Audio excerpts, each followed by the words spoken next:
Tomorrow I am flying to Merida to begin a week of travels among the Yucatan Peninsula to explore the Maya culture from the past to the present. And to do that, I started some preliminary research, or kind of like a refresh of some of the sources that I have on the history of the Maya cultures in that part of Mesoamerica. So I wanted to talk about four of the main books that I've been reading to prepare for the coming travels and to start to have a background so that I know what kinds of subjects to specifically look at. So I wanted to kind of run down these four major books that I've been using as references to kind of give me some ideas of what to look for as I am producing content for the Eye of the Serpent channel.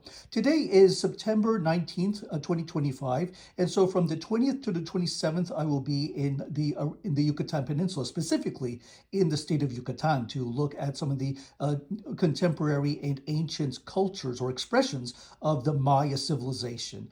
So I'll be looking at many important archaeological sites and hopefully even some of the museums in that area. And I'm also looking forward to getting some more perspective on the contemporary Maya peoples that still inhabit this part of Mesoamerica. So the first of these sources that I've been looking at is Yucatan by Friar Diego de Landa. This is an original source. This is originally written in from 1566. So it was a first-hand account by the friar as he was documenting the beliefs, the language, the traditions, the customs of the Maya a generation after the conquest of the Yucatan Peninsula. And I wanted to show a couple examples here. So in this section, he talks, for example, about the customs that are celebrated around different months of the Maya year, the solar year, the Hab, as it's known from the Yucatec and classical Mayan languages.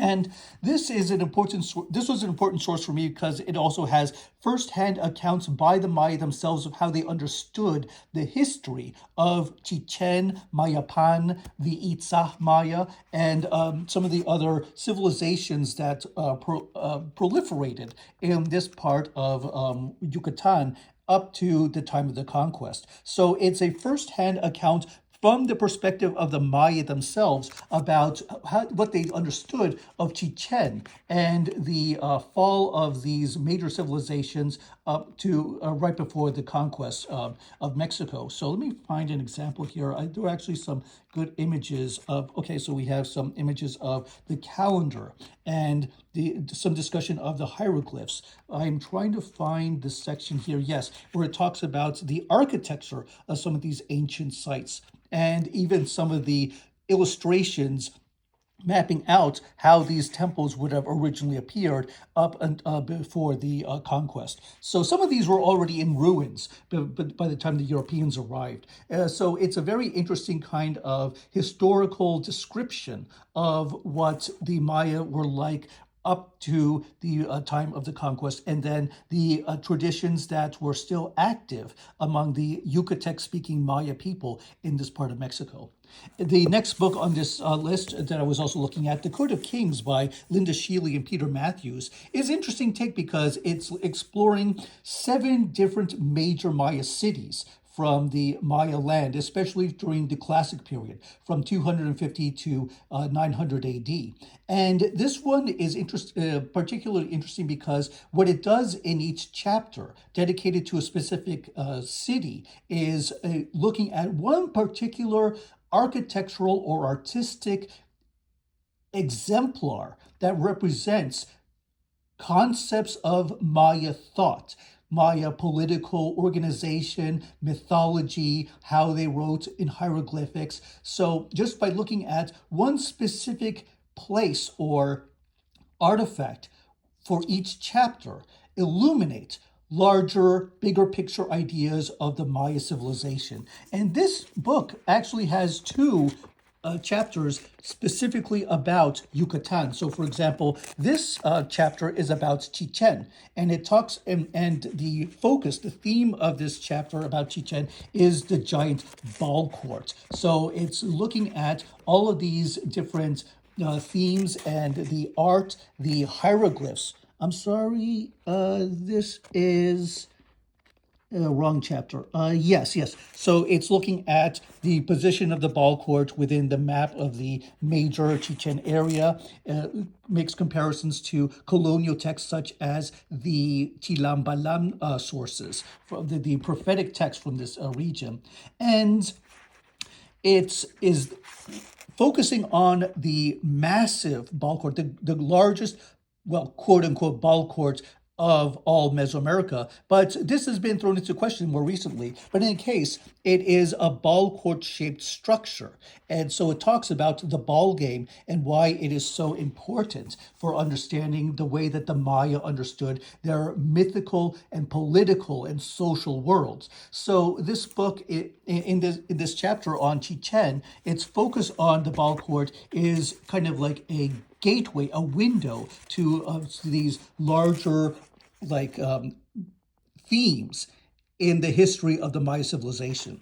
Another chapter is actually dedicated to Uxmal, which I'm also planning to visit in that part of Yucatan. And it's another very important archaeological site, which I haven't visited since 2008. So I'm looking forward to revisiting to learn more about or kind of rediscover the themes that are explored in this chapter. In the chapter on Uxmal in the Code of Kings is focusing on the so-called nunnery, this palace complex or this ritual complex that is in the major part of the Uxmal archaeological site.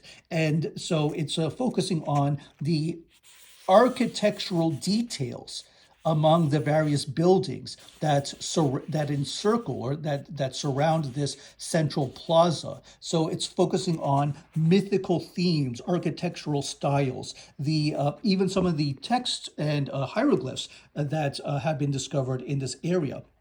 So it is looking then at what the distinct architectural features that characterize the Puuk culture within the Maya civilization, but also what these mythical and architectural themes can tell us, again, about larger ideas and concepts from the ancient Maya. So those are the kinds of things that I could be looking at when I revisit Uxmal in this coming trip. The third book that I was kind of looking at to kind of I haven't finished reading this one, but this is a very interesting look at a ritual text from the late 18th century, so late 1700s, but it was composed in the Yucatec Mayan language. And it talks of, and most of the content is about the healing rituals in the original Mayan language. And so it first looks at some of the translations of these healing texts, which have a lot of mythical language and also a lot of wordplay, which I think is really fascinating. There's a lot of magical operation that is based on sound correspondences among apparently different concepts, but are pronounced very similarly. And then this part shows the original Yucatec Mayan text, or at least a transliteration from the original source.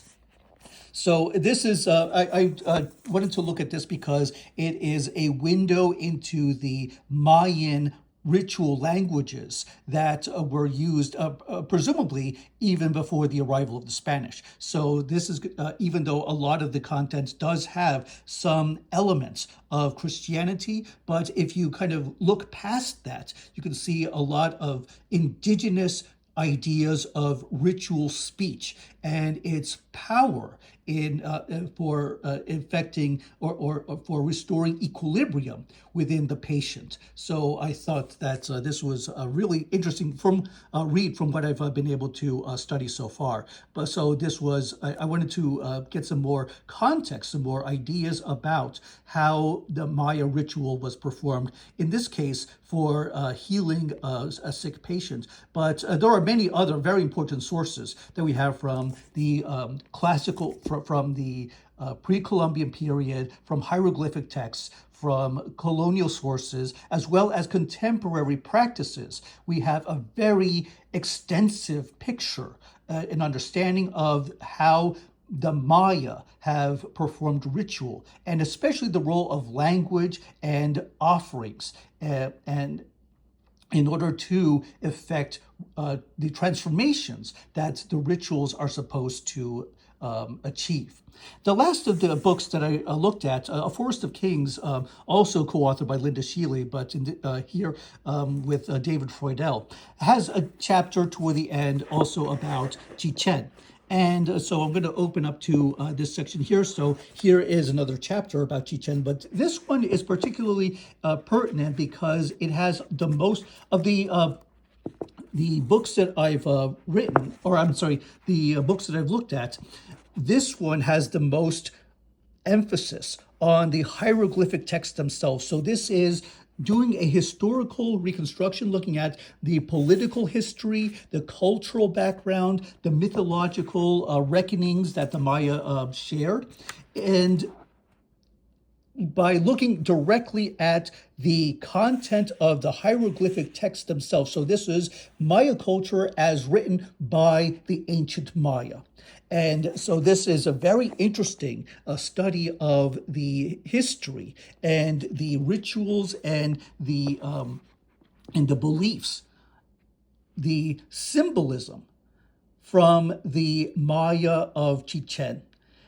So this one also was a very important source for looking at what we know of the history of the ancient Maya civilization and its relations to the current day. So I would just bring these back up again to kind of go reverse the stacking order. So because that was kind of the size was the sequence in which I was planning to talk about these books. So these are some of the sources that I've been looking at, that I was reviewing to kind of give me some ideas of. Now I have a better idea of what kinds of themes I'm especially going to be looking for when I am in the Yucatan Peninsula. Because, so for example, I definitely want to look at Maya mythology because that was a prominent theme across all these books.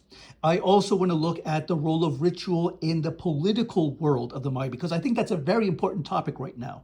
And I want to look at the perspective or from the vantage point of this ancient civilization and what this can tell us about how they understood the role of the sacred in the political sphere. So that's another topic, a major topic that we also looking for. And I would say that the third and last major theme that I'm also going to be paying attention to while I'm there is the role of the hieroglyphic texts. I really didn't talk much about the codices, although we can. The codices are also a fundamental source for understanding the ritual and mythological and religious view, the vision of the Maya, especially from the Yucatan Peninsula. So the hieroglyphs are also going to be a very important theme that I'm looking forward to exploring further when I'm undergoing these, I'm taking these travels across the western part of the Yucatan Peninsula. So I look forward to sharing those insights while I am there. And you will definitely be seeing many real-time postings while I'm embarking on these travels around the Western Yucatan Peninsula. So I am very looking very much forward to sharing these travels and these insights as I am going about these sites for these places among the ancient and modern Maya peoples of this part of Mexico. So thank you all for watching, and please like, share, and subscribe to the Eye of the Serpent channel. Your support goes toward travel, research, and production, and I look forward to sharing my videos and photos and other materials as I am going forth on these upcoming travels to Yucatan. So wish me luck, and I will see you there, and good roads.